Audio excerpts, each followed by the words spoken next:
So for the outside deal, one of the first things that I'll do is I'll come over and I'll deal with the valves going into the sewer line. Now this morning, the black tank and the gray tank, they've already been emptied, so that's done. If they weren't, I would open them up and I would start that draining process while I'm doing other things.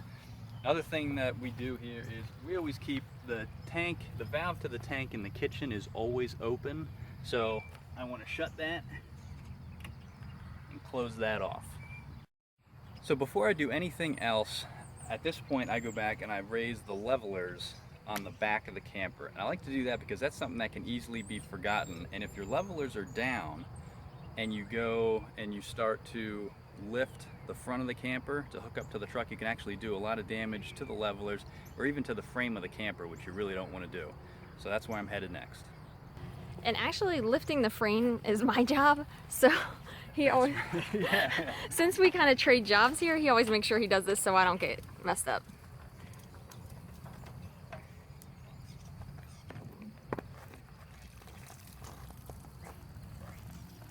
And yes, since we have an older fifth wheel, ours is by hand. The good news is that we have one less automated thing that can break. The bad news is that we have to do it ourselves. But as you can see, it really only takes an extra few seconds.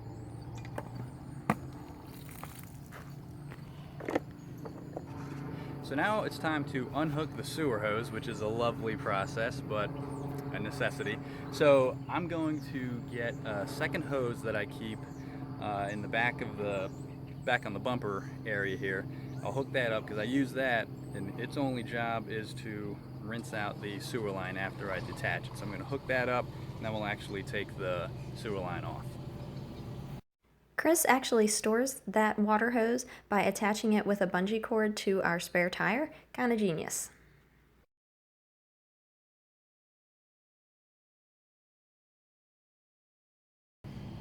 I've got a fitting on here that allows you to hook up two lines at once. That makes it a little bit more convenient for this process, and I put some quick connect fittings on as well. So just pop that in, turn the knob, and you got water to the hose. Chris is now retrieving the cap for the sewer line. Now you see Chris removing his tiny bungee cords that he uses to secure our sewer line to the sewer line stand. Once ready, he then removes the sewer line and uses his hose to just spray out the end part, just to make sure that it's extra clean from the sewer right into the hose, so that it makes it all the way downward. And the job gets better and better as he now sprays water down through the sewer line itself, just to make sure, just to give it one last wash. You'll notice as he does this that he holds that end high just to make sure that everything goes through. We have seen people do very, very strange things with sewer lines. This is just how he makes sure that he follows the necessary steps to make sure everything makes its way down into that hole.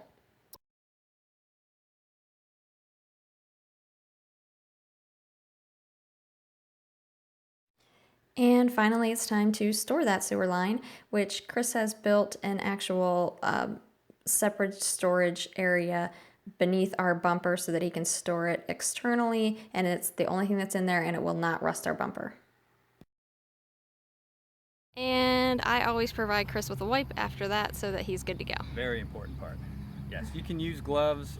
For a number of times we picked up those little latex gloves, and I go through them pretty fast, and now I pretty much just I do the sewer work, and as soon as I'm done, I really clean up my hands before I move on to anything else.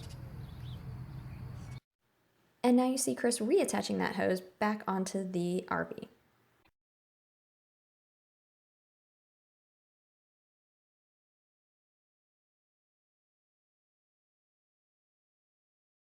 Alright, so sewer's all done. Now we're going to disconnect the water line and get that ready for storage. Here you can see how Chris first turns off the water completely from the hose. Next, he moves to the back of the camper where he removes the hose from the RV, but make sure to stand back because it does kind of gurgle out a little bit.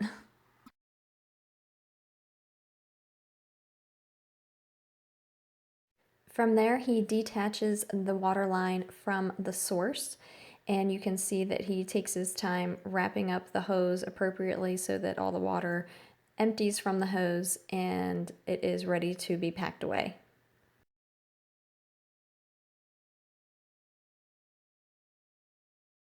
We store our water line in its own bag that is only used for our water line, and then he stores it in the under part of the RV.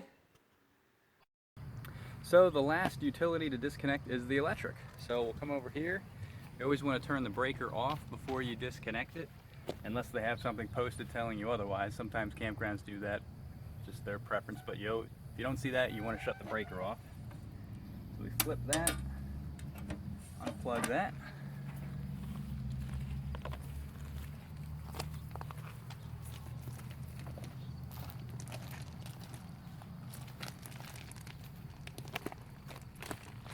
Most of the newer campers have exterior power plugs that just plug into the camper and then they unplug and you coil them up, similar to what I did with the water hose.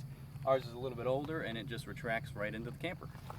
As you can see, in warmer weather, this is a pretty easy job. With a but little bit if of you have muscle. colder temperatures, the cord becomes very, very inflexible and it's a harder workout. In this particular campground, we needed pretty much all 30 feet to reach the power poles, so we got a lot to retract on this one.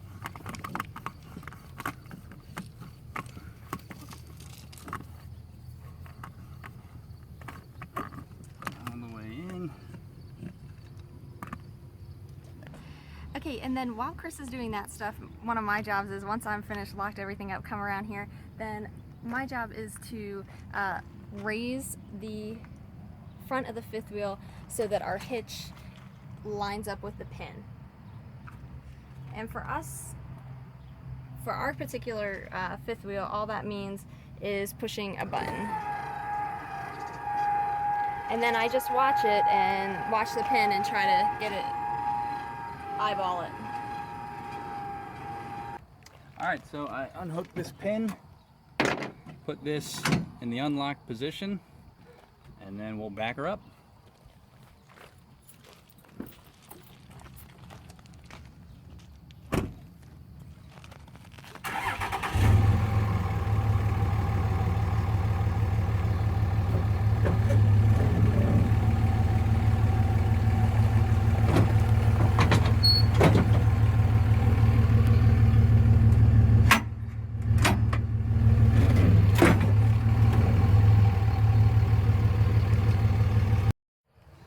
Okay, so the pin is in place. Now we just want to lock everything down.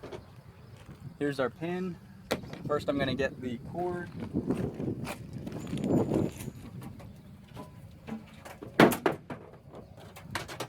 Here's our electrical cord, the pigtail that goes right into the side here. Plug that in tight. Tailgate goes up. Then we have the emergency brake wire that gets threaded like so. Once that pin's in place, this thing can't rotate, which means this guy can't come out, and that's what we want. And we use that pin to anchor our cord to. Once the fifth wheel is secured to the truck and everything is set there, then it's time for me to bring up the legs. So once again, it's just a matter of pushing a button. So these legs retract on their own, and then they also have an extension at the bottom that I'll take care of manually.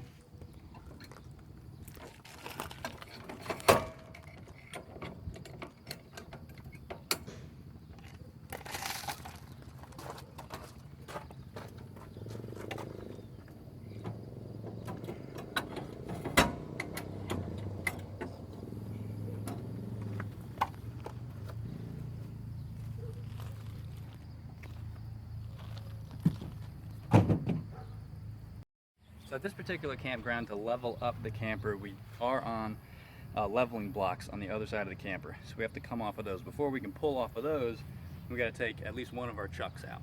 So I'm going to remove this rear chuck, and then we'll back off the leveling blocks, remove them, and I'll come over and take this chuck out. So Jenny's behind the wheel. I'm going to go over to the leveling blocks and we will, one quick note for Jen, so you're gonna reverse off the blocks. Yep, that's something to definitely be on the same page about.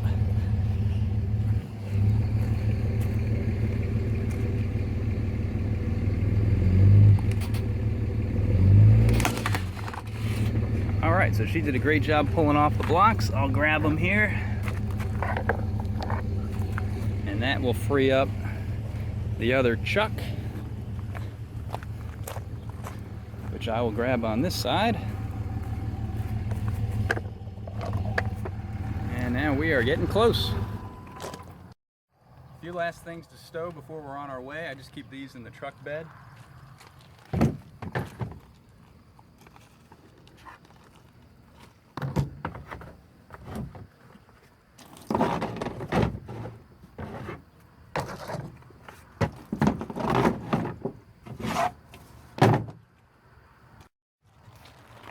Rotate the side mirror so we're ready for towing.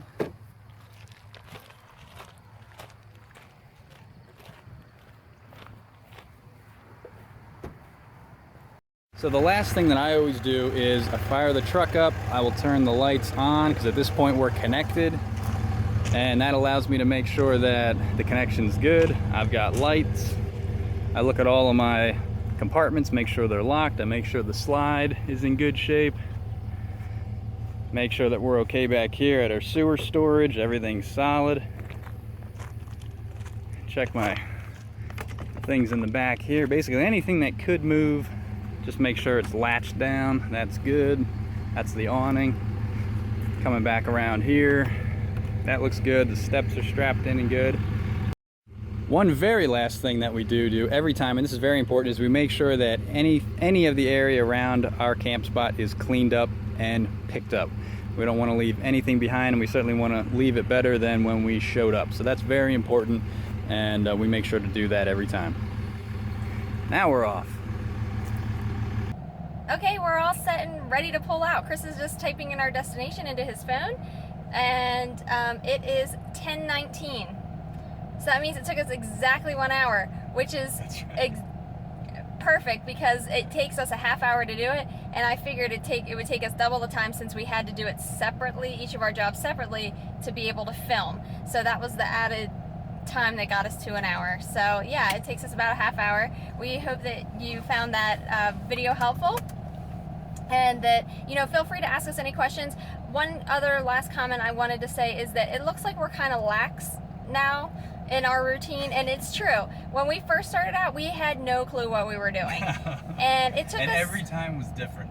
Yeah, every single time we'd have to remind each other. It took a lot longer than a half hour. I mean, it probably took us an hour to do stuff because we'd have to go through it together, because between both of our minds, we would remember everything. But and until you get the order down and the routine, but don't let like what you just saw from us make you feel like you're not, you don't have a routine or things like that. You will pick up your own routine. You don't need to write a list. I mean, if that's helpful to you, write a list, but you'll see a lot of it's common sense, and you're not going to go anywhere without unhooking your sewer, water, electric, those kind of things. Like you will know the things to do.